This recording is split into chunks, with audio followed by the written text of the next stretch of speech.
Welcome back, brothers and sisters, to Desire of Ages, our study on the book written by Ellen White. We're in chapter 8, which is the Passover visit.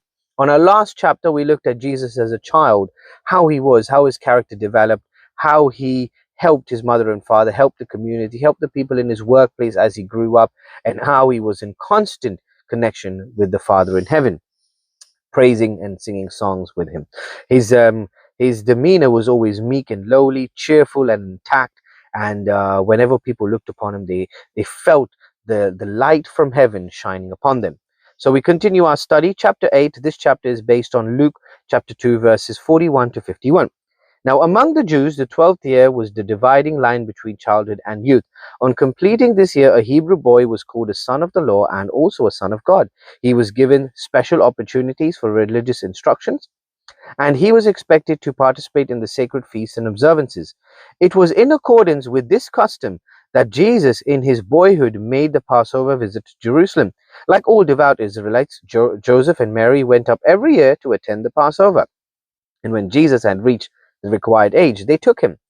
There were three annual feasts, the Passover, the Pentecost, and the Feast of Tabernacles, at which all men of Israel were commanded to appear before the Lord at Jerusalem. Of these feasts, the Passover was the most largely attended. Many were present from all countries where the Jews were scattered. From every part of Palestine, the worshippers came in great numbers.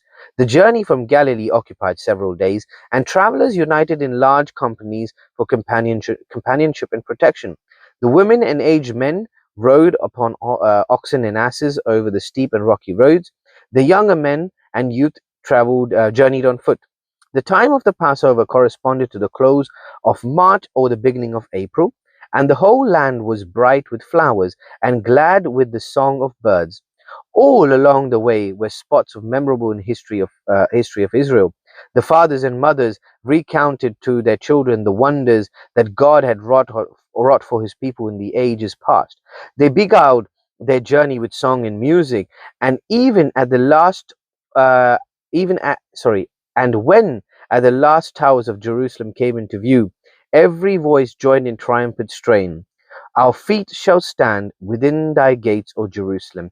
Peace be within thy walls, and prosperity within thy palaces. And that's from Psalms 122, verses 2 to 7. So you can see that obviously there was this feast. So the three feasts, Passover, Pentecost, and the Feast of Tabernacles. I think we'll cover that. We've covered that already, but we'll do a deep dive into these three feasts, and you can see Jesus went to Jerusalem for the Passover. See you on the next.